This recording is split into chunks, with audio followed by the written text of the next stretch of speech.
Hey everyone, welcome. I am delighted to have you all with us in another Green Sabbath project gathering. Uh, Wherever you're from, morning, noon, or night, welcome. And today we are joined by Day Schildkret. Very happy to have you with us. Day, thank you so much for lending us some of your time and energy. And everyone else, welcome from wherever you are joining us. And yeah, let's just jump in. And Day, I was thinking you could probably introduce yourself far better than I can. Why don't you try? Um, Why don't you take an attempt? uh-huh. Okay, great. Better to I'm do going to it keep that it. way than for me to introduce myself. Okay, I am going to keep it very general then. Um, and Dave, from what I know, is an activist, an artist,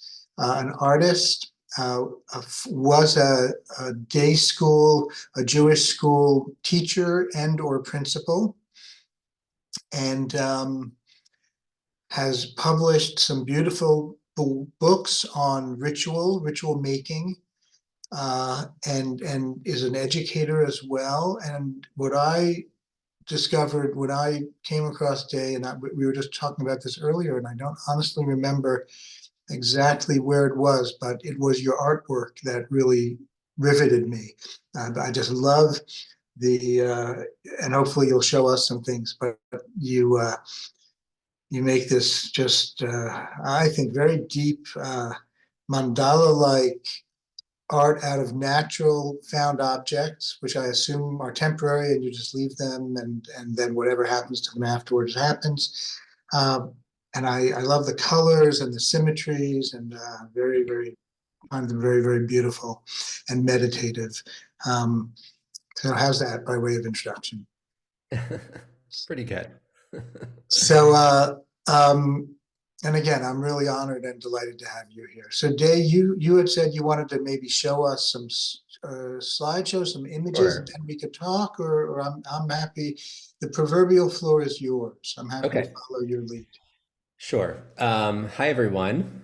We're a small group, so maybe you don't have to be entirely that formal. But I have a presentation that I made for you if you'd like to hear it. Otherwise, because we're a small group, we could also just like open this up to just a conversation.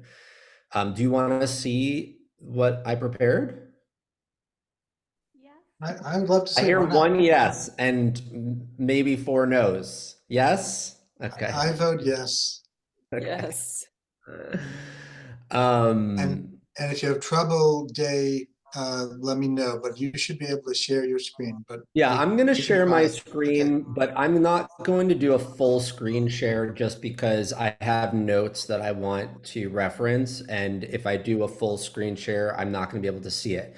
So what you're going to be able to see is kind of the behind the scenes slide. So, Mhm. you know, it is what it's kind of the limitations of Zoom these days. All right, let's do a screen share. You'll kind of get a little bit of an introduction to me and my work. Can you see this, everyone? Yes. Okay. So I'm calling the presentation Rest, Release, and Ritual. Um, and I want to maybe just start off with a little bit more of an introduction to me and how my work got started in the world. That's my dad. My dad, my father died of cancer in 2011, and that time was also met by a time where I went through like a pretty massive breakup. So it was a double whammy year, and I was undone by grief that year.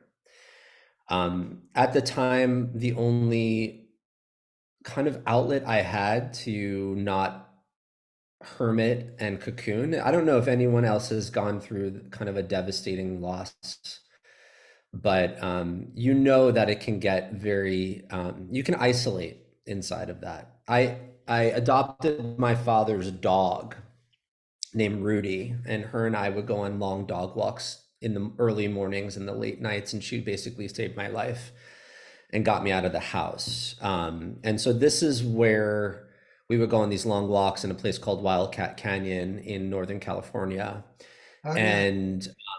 And we would essentially just, she'd be very curious and doing what dogs do, and I would be kind of ruminating in my head, which is what, humans do oftentimes when there's loss.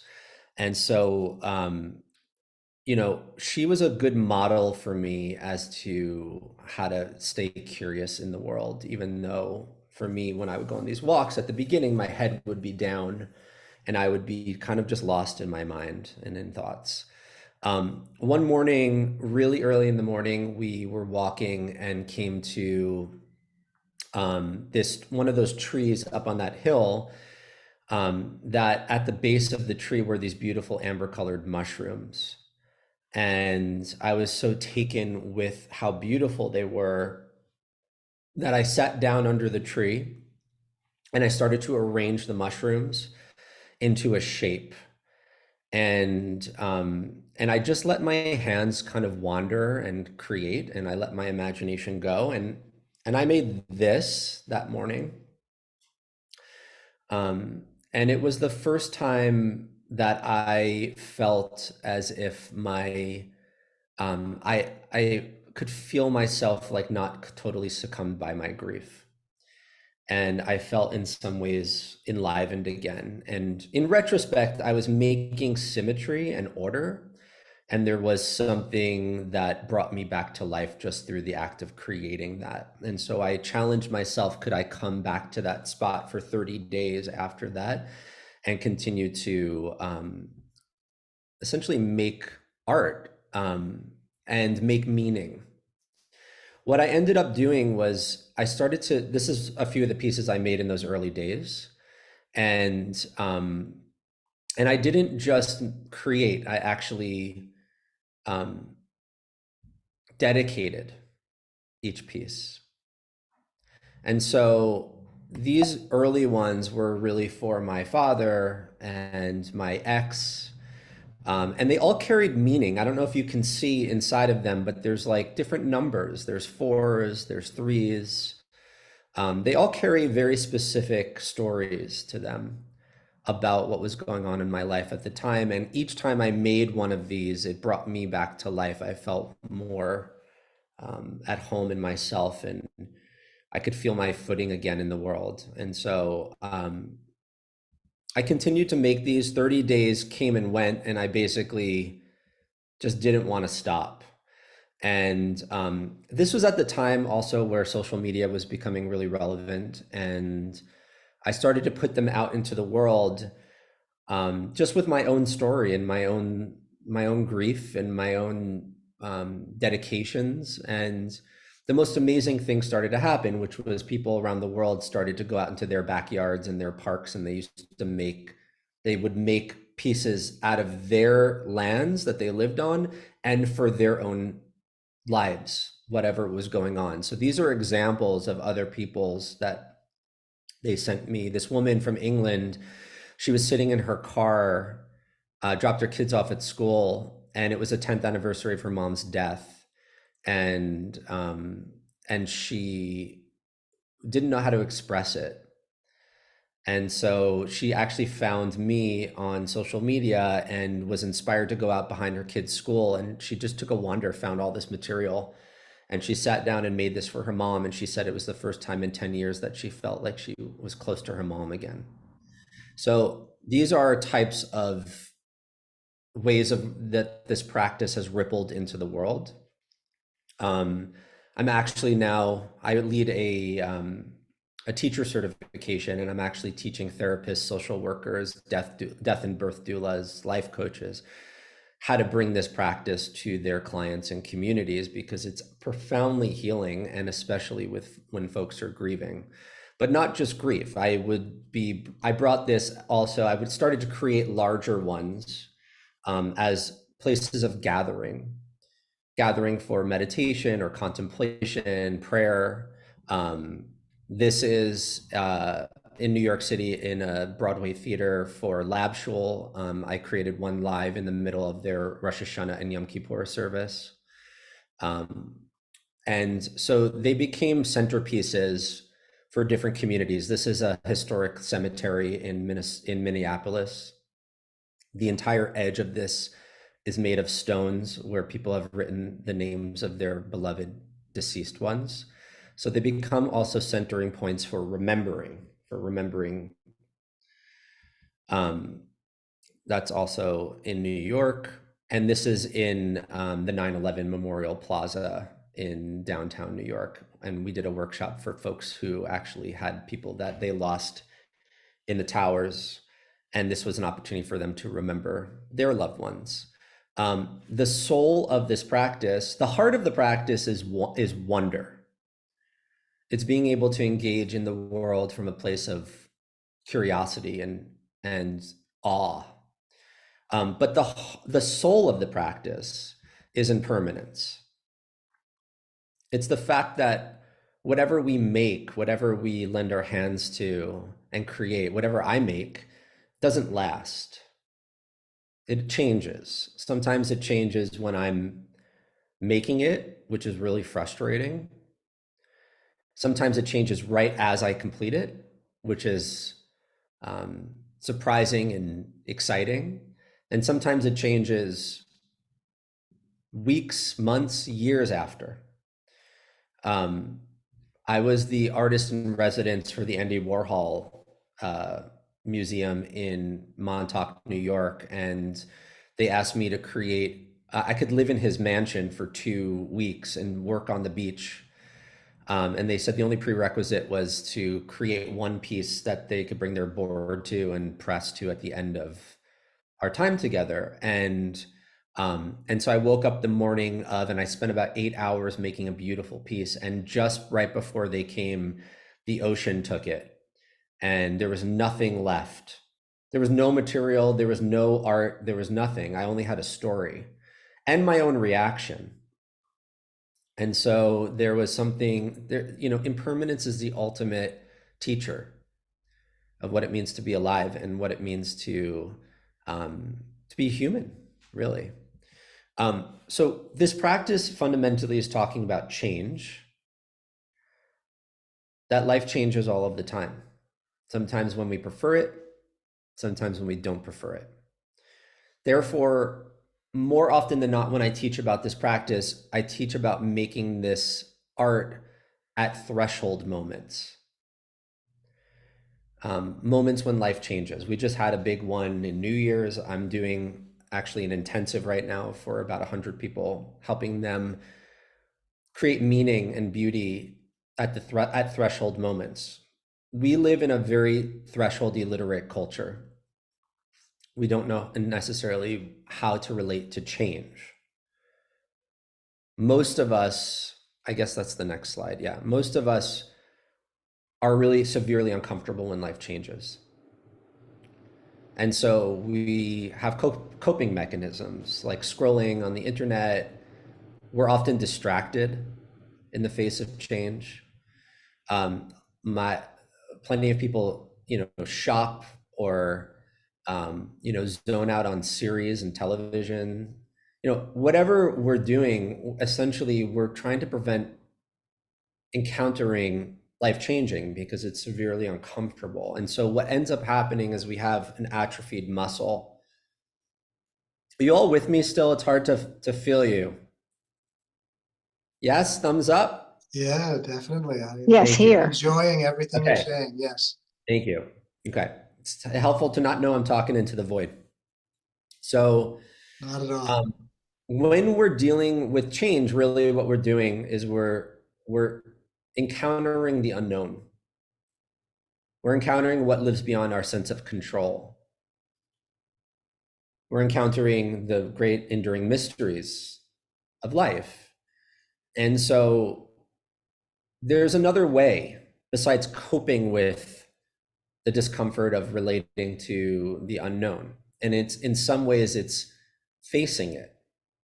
It's being willing to look at it and encounter it and grow with it and learn about ourselves through it. The major factor for most of us these days is speed. Speed is the story right now. This practice that I'm teaching you about is profoundly countercultural because in many ways it's asking you to slow down. And slowing down is profoundly countercultural. We're in a culture right now with technology and geopolitics and entertainment that is constantly speeding up to the point where many of us probably feel insane inside of it. I don't know if you do. I do a lot of the time. There's a wonderful quote by Bayo Kamalafe, who's a West African author, and he says, "The times are urgent, let us slow down," which I really like. There's a tension inside of that quote. But how do we do that? It's really uncomfortable to slow down. Many of us feel like we can't slow down. Curious, I have a question for you all, which is like, do you like the speed of your life?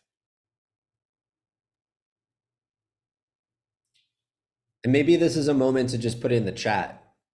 Like, do you like the speed that you're living at? Do you like the speed of your days? Do you like the speed of your mornings? I love the way I can't see the chat, so I'm just going to trust that you all are responding to this. Okay. I love that. I But love really, that it's a you formulated like that. Yeah, it's a question. It's a way of, we have to ask ourselves, how are we moving? What's the speed that we're moving at? If we don't wonder about that, the speed, then we're living in a current that's kind of pushing us along.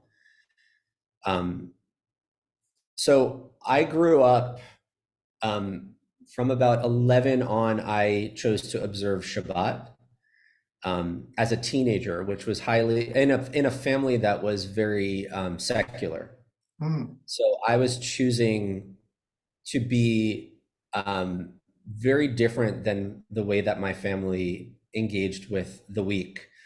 Friday night to Saturday night was a time where I stepped away from doing and stepped away from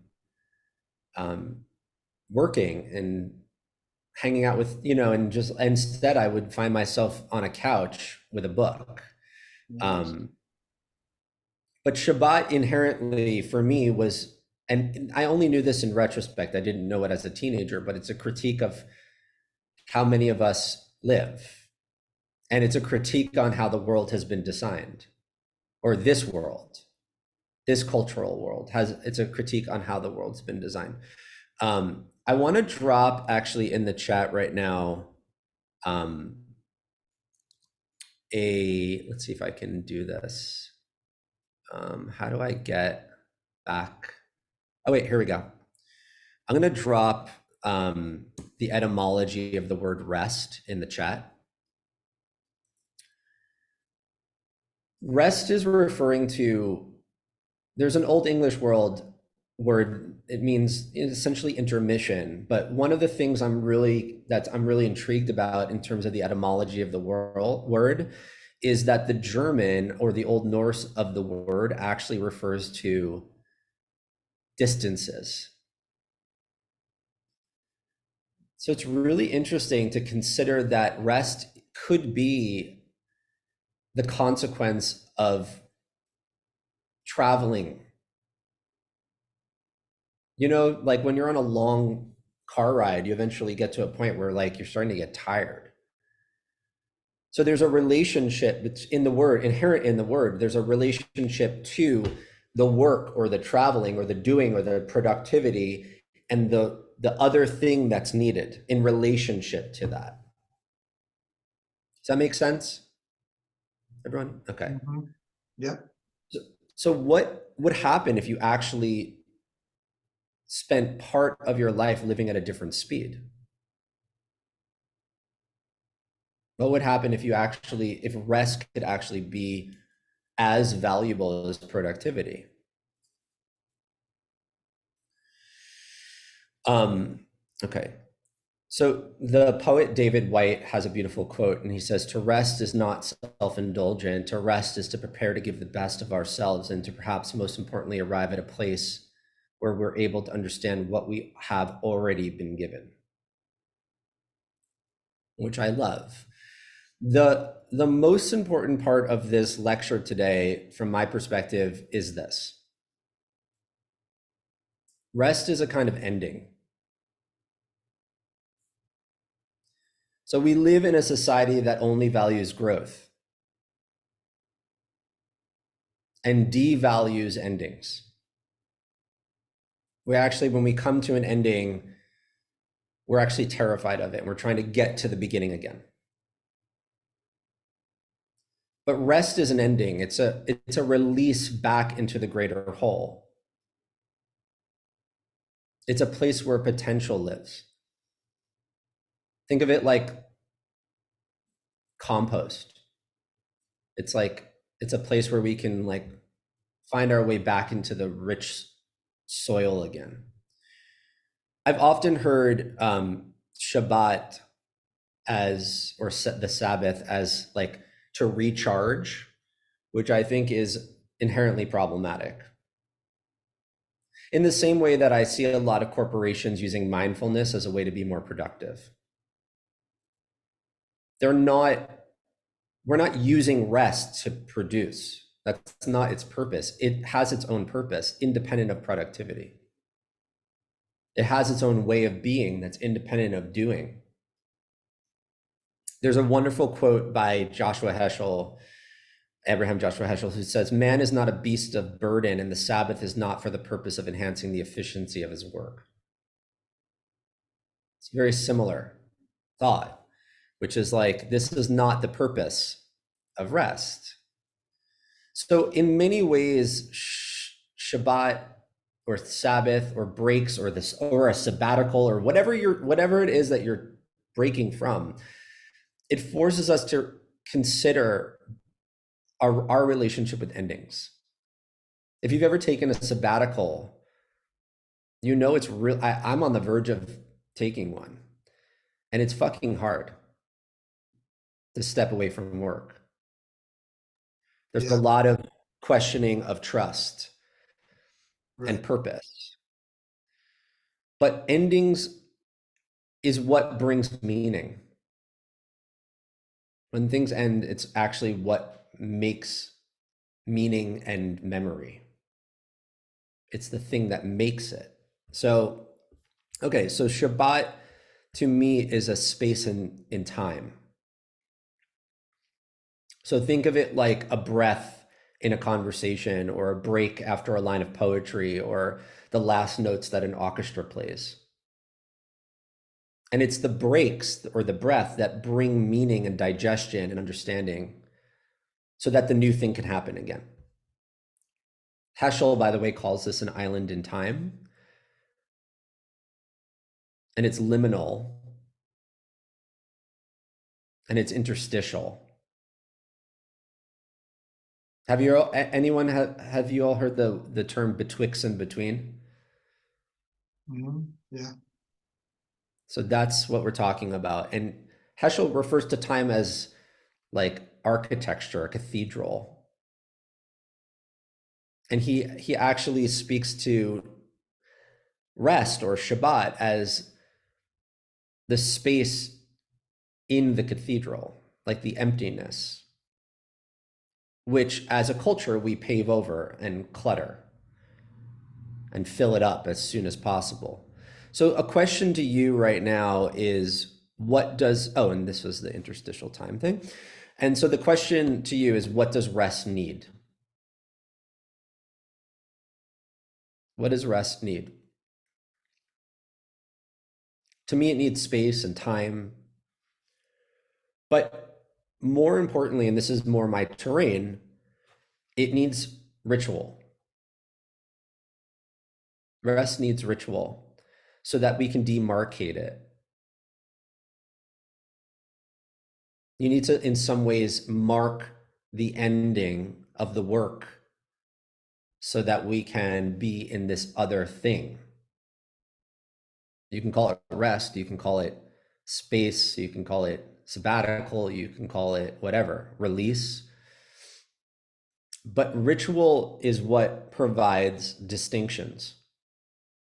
so that you can tell the difference. I don't know if anyone here has like really tried to take a sabbatical or a Shabbat or something like that, but do you notice how sneaky work is? Mm.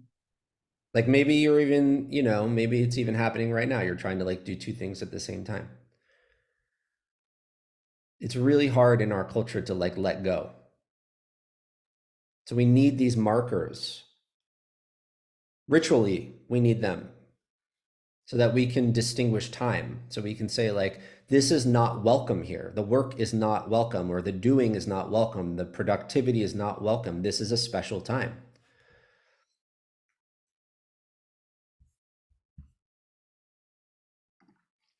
So ritual marks distinctions. It says this isn't that. Is everyone Jewish here? Am I in a Jewish space? No? Okay. Well, I don't know if everyone's Jewish here, but it's not a Jewish okay. space. Well, Shabbat, Sabbath, you all understand the language, the kind of the crossovers of language. Yeah, there's enough overlap. So, okay. So to me, what we're talking about is growing to release. Part of the starting point is forming a relationship with release. Like, how do we even approach it? What does it look like? How do we relate to it? How do we practice it? What does it mean to release? We have like examples in our culture. I'm thinking of like Marie Kondo. She's the like spatial, like, what's her catchphrase? Like, does it bring you joy? If it doesn't, release it. It's a similar thing, but we're also talking about time. Another way of putting it is if you don't release seeds back into the soil, they won't grow. So in some ways, you have to cultivate a relationship with release.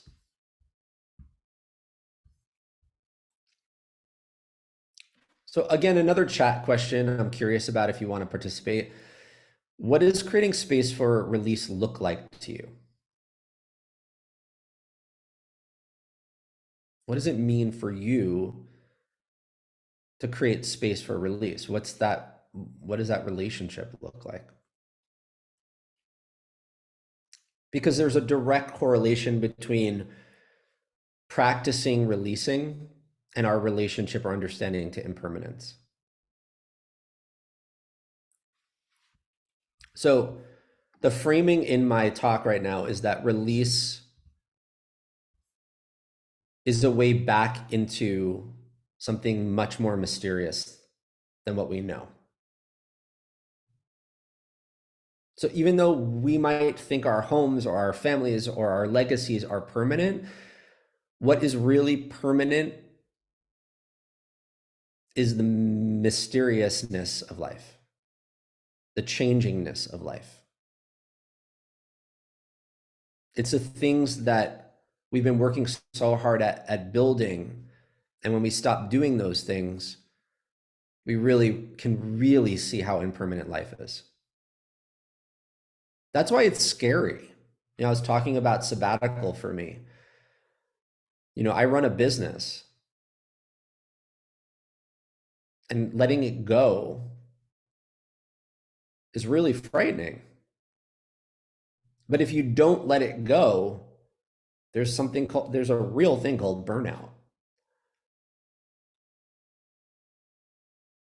So in some ways, even running a business needs a break. It needs a demarcation. It needs an ending so that it can begin again.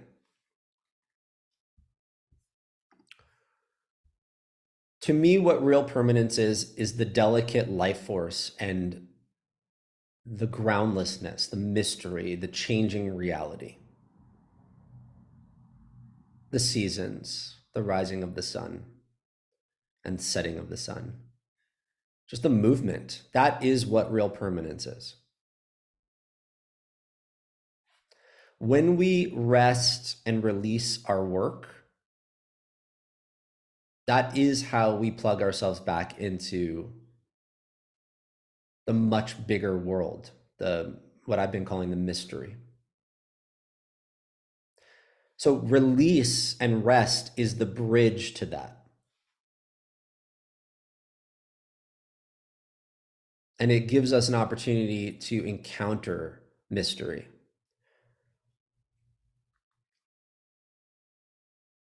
So the real work from my perspective is the unclenching, the exhalation, the letting go of a story in which we may have come to believe, the grasping, and letting something else emerge. But that can't happen if we're like stuck in the doing and the working and the productivity piece. So the last thing that I want to add here is a quote from a dear friend of mine who wrote a book about something called Shemitah. And this is, in my culture, in the Jewish culture, we don't just have 6 days of work and 7 days of rest. We actually have a cultural tradition where we have 6 years of culturally building and then a 7th year of releasing. And the tradition is letting cultivated lands go fallow, letting private lands go public, letting debt be neutralized. It's like a reset button. So he wrote a book on it called Seven Seeds. And a quote that I want to raise up is, he says, "This is a time to court the wild, to dance with it, to make it feel welcome in our lives, in our communities, cities, and homes.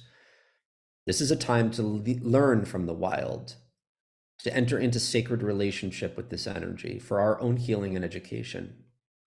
To rewild is to gracefully surrender what we can't control and to find security in the unknowable. To rewild is to return to our natural state of being, to remember our origins, our innate instincts and wisdom.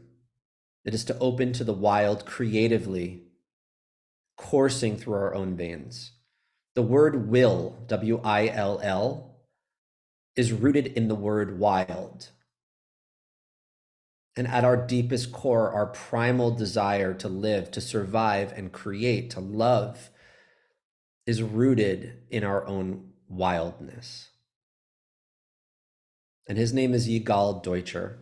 And he just lost his dad this week. So I want to just like give that guy a lot of love.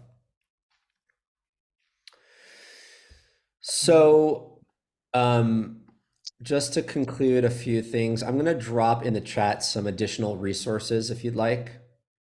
There's a podcast, there's a link to his book.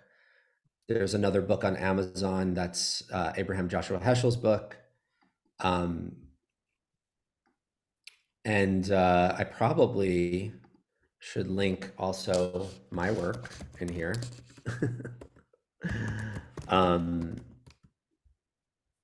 Oops. And thank you for your time. I hope this has been helpful and inspiring and interesting, or all the things. Yes, absolutely. I'll speak only for myself, but yes, wonderful, quite wonderful. Many things I could say and I'd like to ask in response, but I will let others do that first. But yeah, Dave, thank you so much. I really appreciate your approach to it, and I appreciate your sharing it in the context of your own personal story. And I appreciate your reminding us of the phenomenological, of the rhythmic, of the body, the cyclical nature of what this means: rest, release, time. Yeah, that was for me very beautiful, resonated a lot. All right, so that I won't keep going. Anyone else want to add in anything? Thoughts, questions? Andy's been typing things in, and we'll get How to do you in a address second. the problem of Karen? learned helplessness in art? I have always been highly inadequate at artwork starting in grade school, and this creates intense anxiety at the thought of creating art in a ritual way. Yeah, well, you're not alone. um, helplessness in art. It's an interesting phrase. Andy, I encounter a lot of that question. um, I've given so many talks where I'll lecture and then I'll do a workshop where I lead people through these 7 steps of how to create my practice.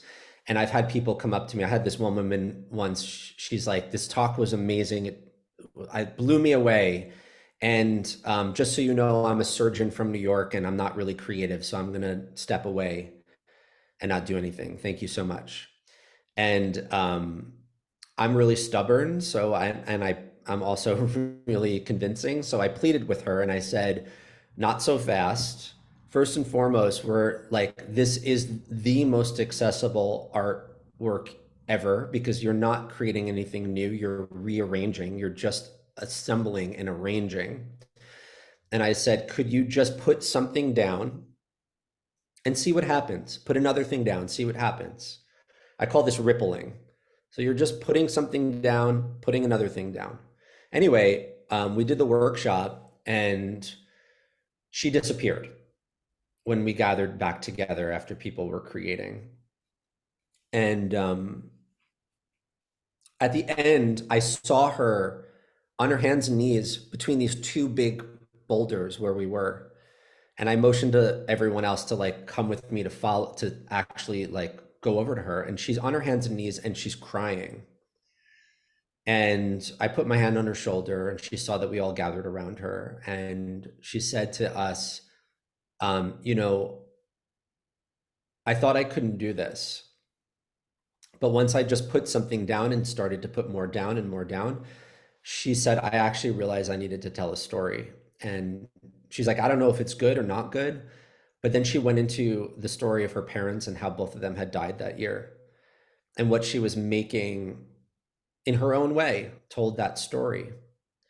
And she used numbers in it and she used color to help tell the story.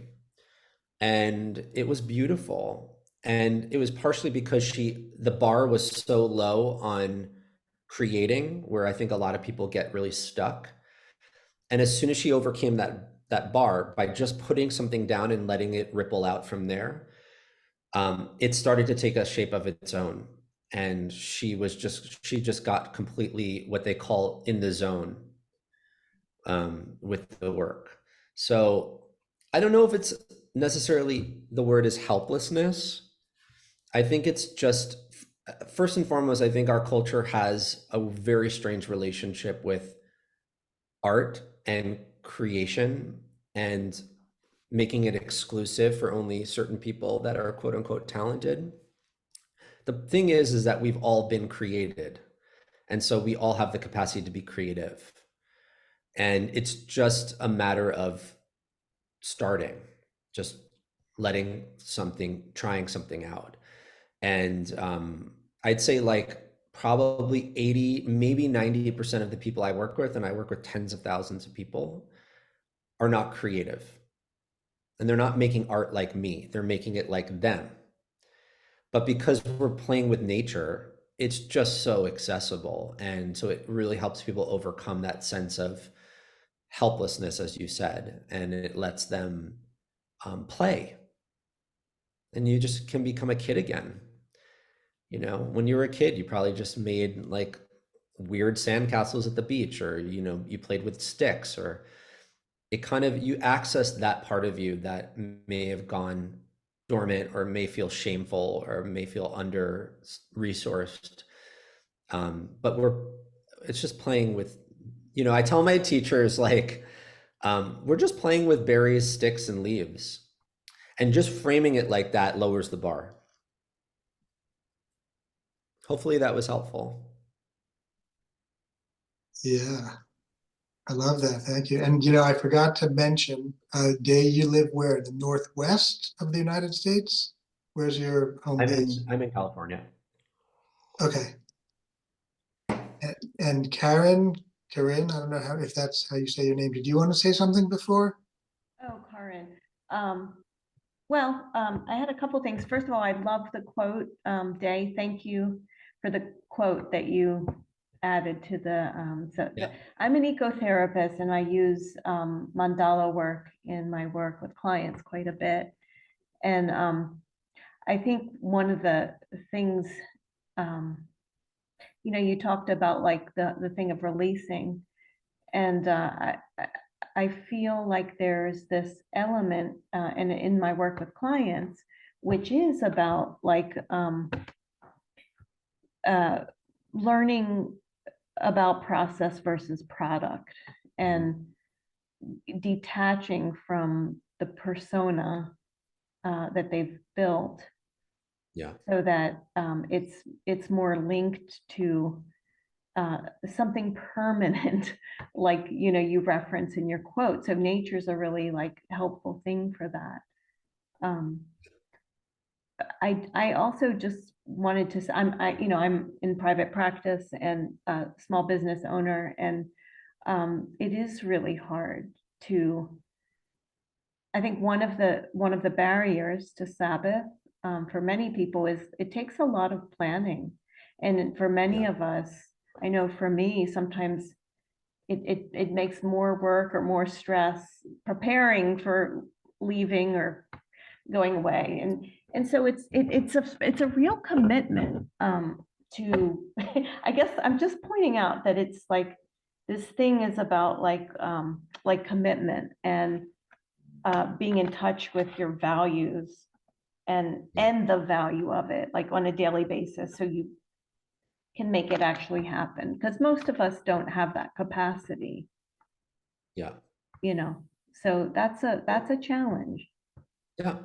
But like all capacities, they can grow and be strengthened. And it's just about practicing, and seeing the value of it to strengthen that capacity. So that's, to me, a lot of my teachings is like starting very small. For Yeah. instance, like the, as I said in my presentation, the soul of the practice is impermanence, right? But so what? Your piece blows away. It's not that big of a deal, or like, or it starts to die on you. It's like a very low stakes thing. However, if it's a practice, you're growing a muscle so that when life actually changes in a high stakes way, you have more of a capacity to encounter that change and not show up as an amateur to it. Because life will inherently just change on you. Sometimes it's planned, sometimes it's a trapdoor transition. But it's the muscle that we're talking about. And if we're only kind of focused on creating things that are permanent, then our orientation around impermanence is like an affliction or a demonization of it, instead of seeing it as an important and necessary part of the cycle of life. And so to me, the capacities, the entrance ticket in is to get people in a very low level. Like, that's why I think art is a beautiful way of helping, or nature. It's a very low stakes way of getting people into that cadence of being in relationship with change, and helping people become more confident and grow that capacity.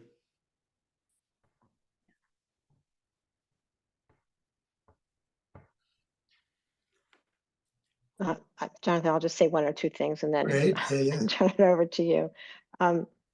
Dave, thank you so much. As you're talking, especially the last conversation that you just had, I'm thinking of my grandchildren, especially the ones who are like 3, 4, and 5. And as they build things, they have these magnet tiles and they've got blocks and other sorts of things.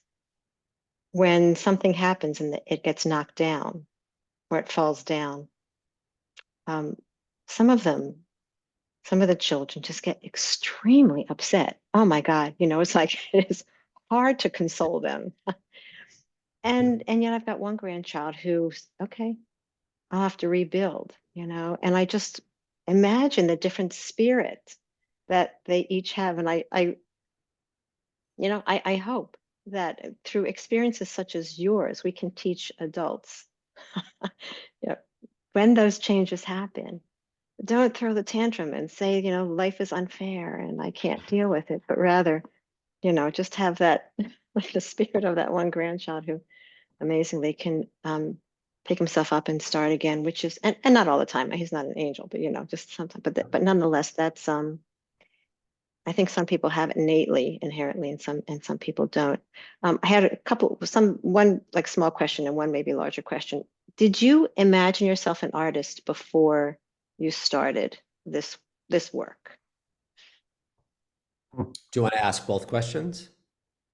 The other one is the nature of the release. It seems to me that it is in the creation as well as in the letting go that the release happens. I mean, it's almost, I can't quite figure out how to say it, but there seems to be like this, their paradox or this integration that is in the work of creating.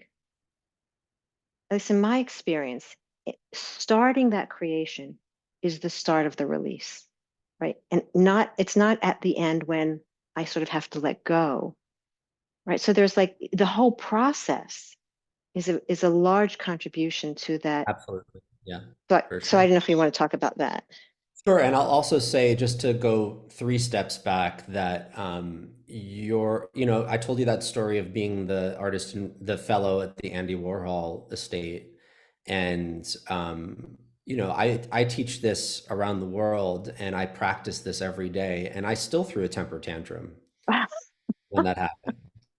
So I don't think it's about not throwing the temper tantrum. I think it's about being able to see the parts of us that are in complete resistance to change, and not to judge it, but just to bear witness to it. To me, that's really what I ended up doing. And what did I think? Like, I made a piece of art at the edge of the ocean. Did I think that like it wasn't going to happen, or I'm like my art was too important or something like that? Like, that is, I don't know if you've ever like watched Andy Goldsworthy's work or his film Rivers and Tides, but he's Yeah. playing with edge, and the edge is risky, and things, they're more unstable, but they're also more exciting, and there's a lot of growth at the edges of things. And so I played at the edge, and I got to see my own response to things not being what I preferred them to be. You can see Andy do that especially in Rivers and Tides. A lot of his pieces don't work out the way he wants them to, and it's not like he doesn't get disappointed. He does. It's not like he doesn't have anger about it. He does have anger about it. But he proceeds, he continues, and he does it again. And there's a relationship when you're working with impermanence to do it again, that againness. Okay, so question number 2, did I always consider myself an artist? Yes. I've had a variety of careers with art. One of them was working on Broadway for about 8 years. So I've always, I guess, have worked with creative storytelling. But this art form that I've been working with for about a decade now chose me. So it's really a calling, and I've been answering that call. And then your last question, can you remind me again? Oh, I remember. Yeah. Okay. I remember. I'd say, the best way I can talk about it in 2 different ways. The first way is, my nephew just turned 1 year old last week. And I was with my sister-in-law about 3 months before he was born, and about 3 months after. I was with them every day supporting them. From the moment he was born, there was release. Even before he was born, there was release.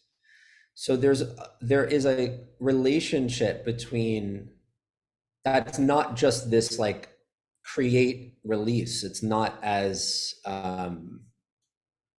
standard as that. There are these little fractal moments of like the constant, the creation and release inside of itself. When I'm creating art, by the way, there's always that relationship of making art. In the process, I'm making something, and then I have to keep letting go inside of the process itself. I have to keep on choosing to let go. If I control my art too much while creating, it looks horrible. It's not, it's like there's too much of me in there. So there's a constant like doing, letting go, doing, letting go. And sure, there's this bigger letting go at the end when I'm like, I'm complete. But that came with a lot of smaller doings and letting goes to get to that bigger moment. Hopefully that answered or kind of spoken to your question a little bit. That's helpful. Yes, thank you. Cool. I have just about a minute left, but Andy, I see you have a pretty hearty question there. Can you unmute yourself and just maybe ask Yeah, it I'm boiled sorry, that may not have been clear at all. My basic question is whether you think that part of the problem that people have with this impermanence could be connected to implicit financialization or an unconscious financialization, insofar as in the back of our minds, perhaps we have the notion whenever we make something, whether it be artwork or anything else, will it sell? And we measure ourselves by a market yardstick, even if we have no intent whatsoever to become vendors. Does that Yeah, make sense? thank you. I think I'd like to take your question and expand it even more. I don't think the word is sell. I mean, I could speak to that. I mean, as someone who makes impermanent art, I can tell you the struggle of being a professional artist where I can't sell my art because it doesn't exist. But I think the better word than sell, the real conversation is about worth. And so I think the real question is, if I make something and it doesn't last, is it worth it? It's the real question. And it's not just making something artistically. For instance, if I'm in a relationship and it doesn't last, is it worth it? So the real question is really about what is valuable.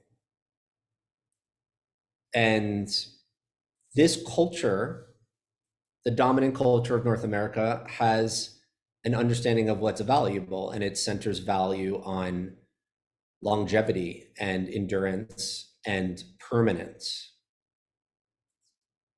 That is just the nature of the culture. And so we tend to devalue things that don't last.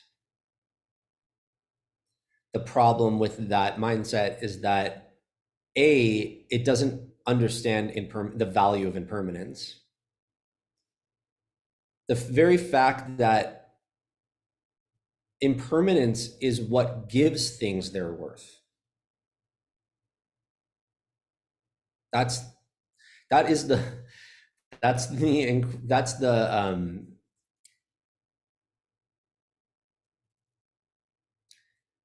the fallacy of like this cultural wisdom around like permanence. It doesn't understand, the culture itself doesn't understand that it's impermanence that underwrites the value of everything. For instance, not to make this morbid, but just to drive my point home, if this was the last conversation that you were having, and in 1 minute you were to be dead, how differently would you listen to this? How differently would you bring yourself to this conversation? I would imagine pretty differently. It's the same thing with like eating your meal today or taking a shower or whatever, speaking to your best friend. If that was the last time, the last meal, how differently would you savor it? So it's remembering the impermanence of things is what really underscores its value. So, you're asking about like selling, but really what we're talking about is worth. And so to me, that's why when it comes to my art, it's not really about selling my art. I'm valuing experience more than product. So I'm teaching people to have experiences. And the experience is what they get to really value and see that the experience is teaching people how to be in relationship with change in a beautiful way. So thank you for that question. And thank you for the invitation to come here. I'm grateful to have an intimate group to share this time with. Thank you so much for joining us. Yeah, I'm glad it was. I'm glad that the intimacy of the group made you happy, as it did me. And it would have also been just as wonderful to have many, many more people. And I, in certain ways, wish many more people had been here. I really love what you do and appreciate how you talk about it, and how clearly meaningful it is to you. And I feel like it's you model in many ways exactly what you're talking about coping with, and you sort of, I think, do that in your practice, in your life, in your work. How do you turn grief into something else? How do you deal with transition, transformation, unhappiness, and questions of rest and release and giving up? And I like your answers to them in terms of your own personal life. So thank you for sharing them with all of us. Maybe we'll have you back. We'll have hopefully a larger group in a year or two. Well, it's a pleasure. Nice to meet everyone. Thank you. Be well, everyone. Take care. Thank you. Dave, thank you again. Okay, thank you.